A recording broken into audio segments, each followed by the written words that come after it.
Bem, vamos passar para o segundo tema da nossa matéria, Introdução à Sagrada Escritura. Hoje vamos falar sobre a integridade da Bíblia. Importante tema é mostrar que a Bíblia é um livro íntegro, honesto, coerente, e tentaremos mostrar aqui agora nessa aula que a integridade da Bíblia é um fato histórico, garantido pela vigilância da Igreja, comprovado pela história, o texto dos manuscritos. Então, para esse tema é muito importante, já acho que falamos um pouco no século passado sobre a ciência da crítica textual, o que essa disciplina, a crítica textual que surgiu, acho que aí no século XX, visa justamente reconstruir os textos antigos e deixá-los o mais próximo possível do que é o original, através dos estudos dos testemunhos documentais disponíveis. Por quê? Porque, bem, temos um fato, que não temos os textos originais, autógrafos da Bíblia. Isso é absolutamente normal em qualquer escrito antigo. Os clássicos gregos, por exemplo, de Sófocles, Platão, Aristóteles, não se possuem os originais. Ninguém tem. E também a Bíblia não é um livro diferente com relação a isso. Esses textos originais, se dizem autógrafos, eles se perderam. E o que nós possuímos são manuscritos, que são cópias. Na verdade, cópias das cópias. Então, devido a esses riscos que existem na transmissão do conteúdo do livro original, o que se faz para poder tentar reconstruir aquilo que se vê que parece ser o original? Surgiu então essa ciência da crítica textual, que pega todos os documentos que você possui em mãos, os manuscritos encontrados, achados, se faz uma comparação, uma triagem, e se estuda e se tenta chegar a um título, a um texto original. Então, por isso é importante conhecer os idiomas, as línguas originais de que se sabe que foi escrito a Bíblia. No caso do Antigo Testamento, majoritariamente está em hebraico, com pequenas partes em aramaico, também livros em grego, como a Sabedoria, o Segundo Macabeus. Parece que esses livros são originalmente escritos em grego. Então, lógico, as pessoas que estudam Sagrada Escritura, em geral, tem um ano que chama propedêutico, onde estudam em especial essas línguas, o hebraico, o grego. Isso é muito importante também, continuar fomentando o estudo dessas línguas, e para que se possa chegar a esse conhecimento do texto original.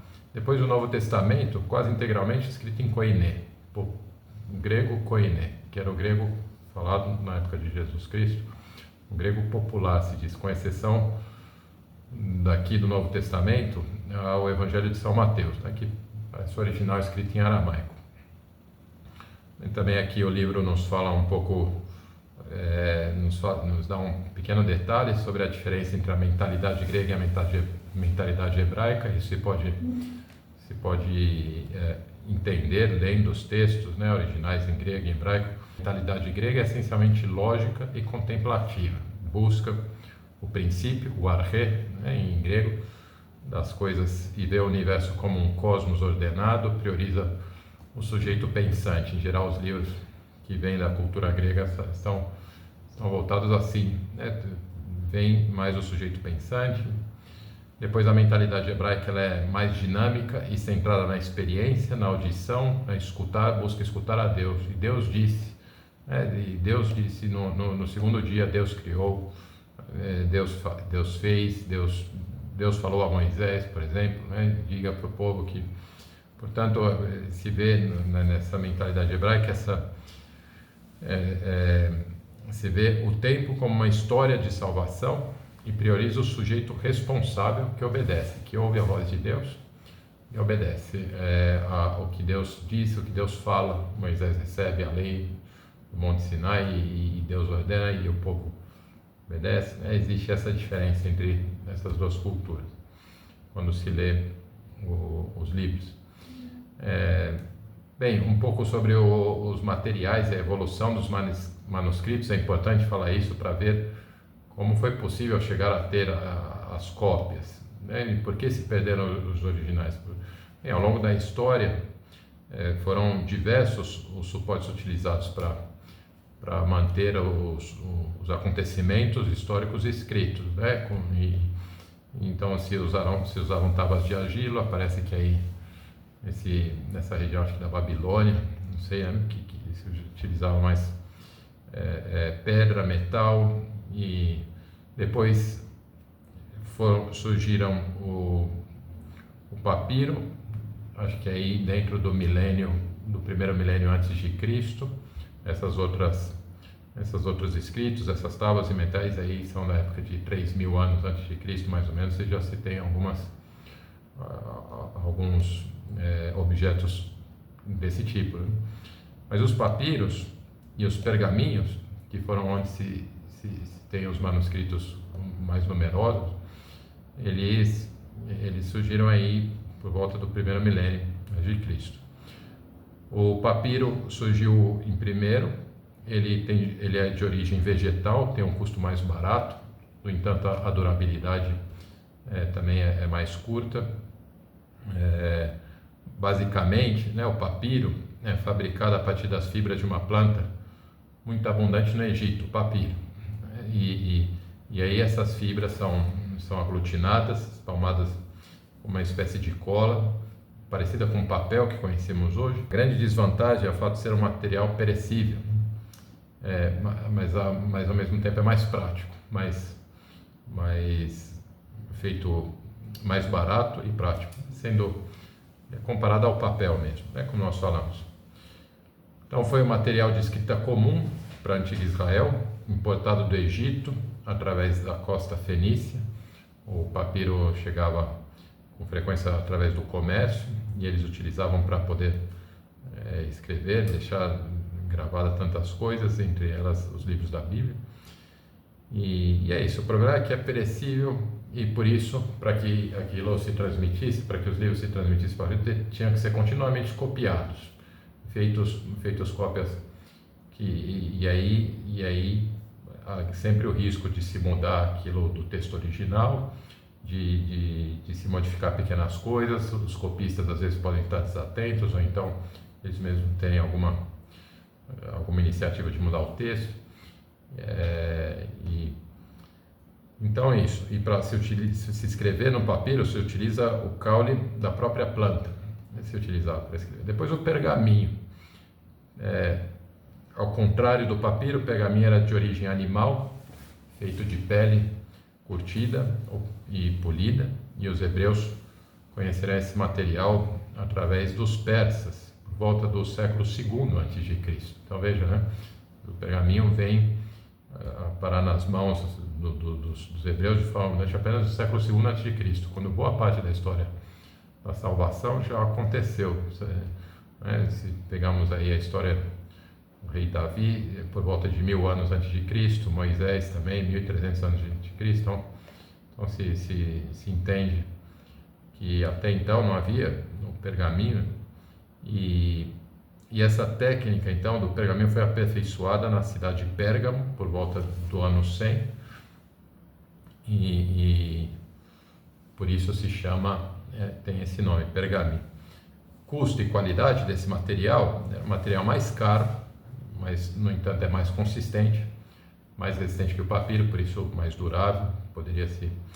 E embora os livros do Novo Testamento tenham sido inicialmente escritos em papiro, diz aqui, mais tarde foram copiados em pergaminho, e os grandes códices bíblicos como o Vaticano, o Sinaítico, que vamos ver mais para frente, eles foram escritos em pergaminho.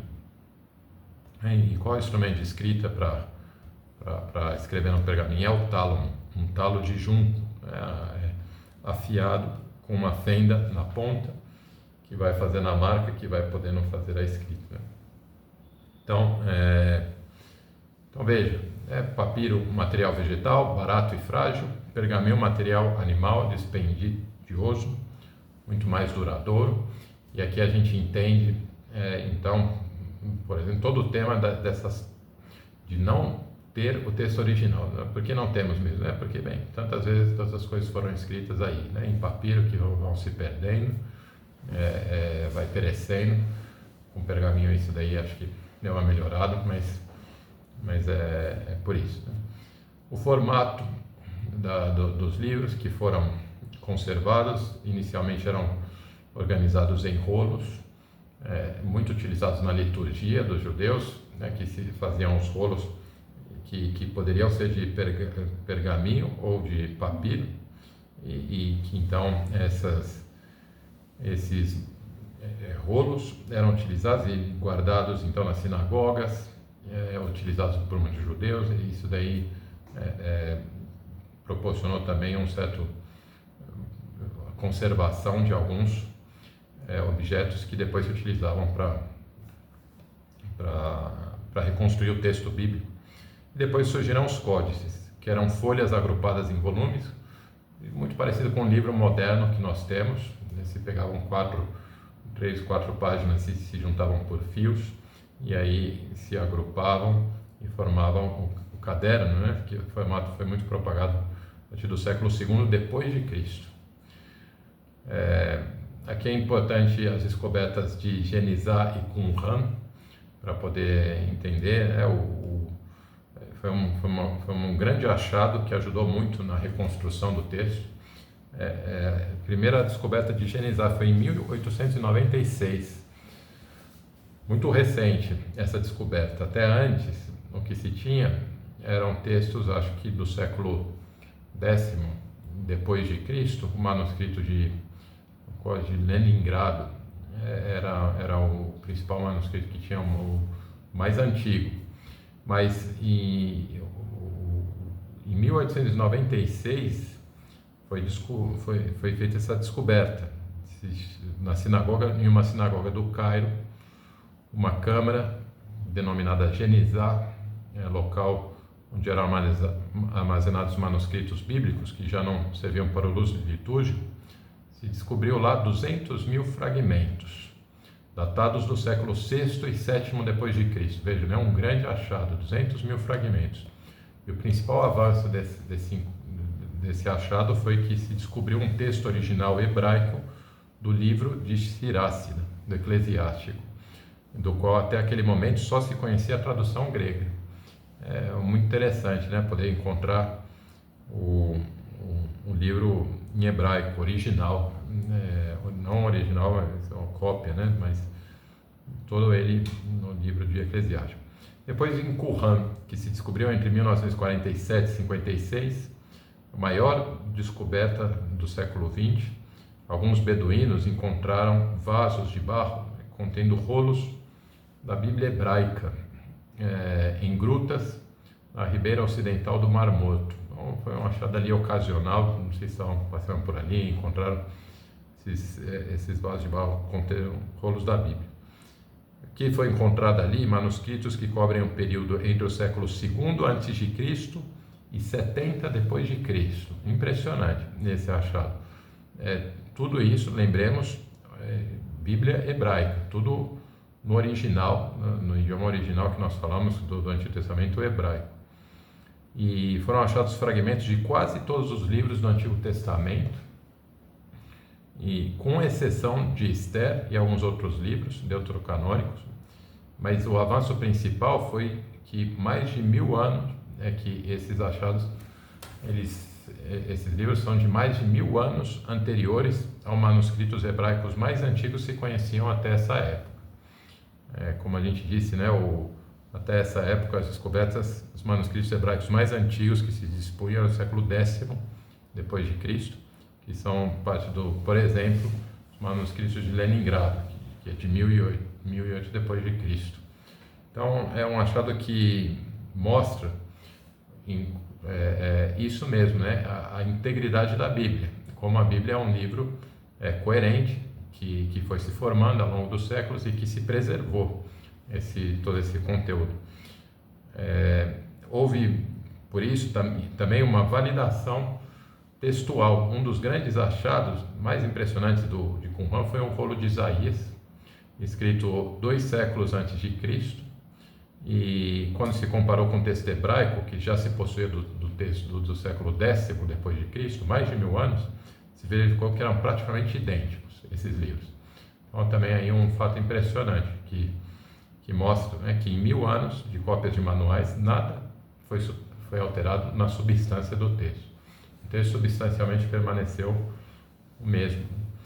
E então ele serve como uma ponte histórica, né, esse achado. As descobertas, um novo capítulo na história do texto do Antigo Testamento, preenche uma lacuna entre a redação original e as cópias medievais, fornece um testemunho do período intertestamentário, dá uma grande segurança científica para o texto da Bíblia. Poucos livros da Antiguidade possuem uma quantidade desse nível de textos, de manuscritos e de identidade, né? Quer dizer, manuscritos 1000 anos feitos depois estão praticamente idênticos. É muito difícil se encontre isso em outros textos. Então, podemos, sobre o manuscrito do Novo Testamento, falamos do Antigo Testamento, agora falamos do Novo, os mais de 5.000 manuscritos gregos que se encontraram, são divididos aí entre papiros, minúsculos e maiúsculos. Cada tipo de manuscrito tem o seu estilo, o seu tipo, e aí foi dividido dessa forma.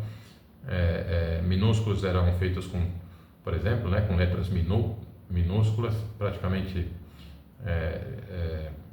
tinham alguma separação, alguma pontuação. Já os textos maiúsculos, que são chamadas unciais ou códices, que são tudo em letra maiúscula, praticamente sem pontuação, uma palavra junta da outra, né, que se faz mais difícil aí poder traduzir e encontrar o texto. Mas daí se destacam os códices, que são desse estilo de letras maiúsculas, né? Temos o Códice Vaticano, Sinaítico, de Alexandria e de Efrem. Muito bem, e aqui tem alguns métodos da crítica textuais que eu só cito, mas não explico, né? Já estamos terminando o tempo. Existe o critério geográfico, o critério genealógico, o estilo literário. Geográfico se considera preferível a variante que aparece em vários países diferentes, que se vê que são coincidentes. Por exemplo, se vê um manuscrito que é muito parecido em Alexandria, em Cesareia, em Antioquia, em Roma. Então, bem, se esse texto se repete em outros, é o critério geográfico. Eu pego esse texto para poder analisar com mais calma esse manuscrito. Critério genealógico identifica a relação entre os manuscritos. Se eu vejo que há vários manuscritos que partem de um manuscrito original, eu estudo mais aquele manuscrito original para poder chegar, através da crítica textual, ao texto original. Depois a crítica literário estilístico, penso em buscar o texto que mais se aproxima ao estilo literário do autor. Muito bem. Além desses critérios, os estudiosos recorrem às versões antigas, como Septuaginta, a Vulgata, citações dos padres da Igreja, que se chamam de aparatos críticos, né? E a crítica textual, então, permite chegar a um texto bíblico sólido, seguro, para servir de base para a nossa fé, que é o que nós queremos, né? Então, algumas versões da Bíblia, as versões da Bíblia são traduções para outras línguas e desempenham também um papel crucial na crítica textual. Como falamos, a crítica textual quer chegar ao texto original, por isso ela vai querer usar, por exemplo, no Antigo Testamento, o texto hebraico, o que está escrito em hebraico e aramaico. Só que existem versões da Bíblia, por exemplo, a Septuaginta, a mais famosa, que é a mais célebre versão do Antigo Testamento, que está toda em grego. Não é o texto original, no idioma, na língua original, mas é uma tradução excelente que foi feita no século III ou II a.C. por judeus da Alexandria e que já não dominavam bem o hebraico. Eles precisaram fazer então uma versão grega e se fez essa maravilhosa versão do Antigo Testamento, que é conhecida como a Septuaginta 70, muito utilizada para os estudos, para a comparação dos outros textos, né?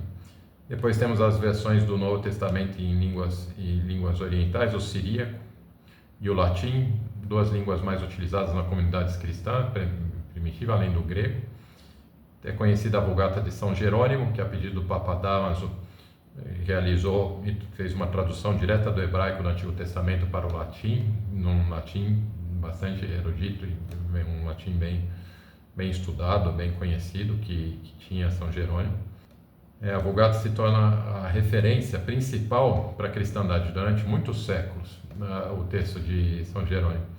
E a Neo-Vulgata, em versões, foi depois feita em 1979, promulgada por João Paulo II, é uma versão oficial da Igreja Católica, uma versão latina, utilizada também nos livros litúrgicos, e a vantagem dela é que ela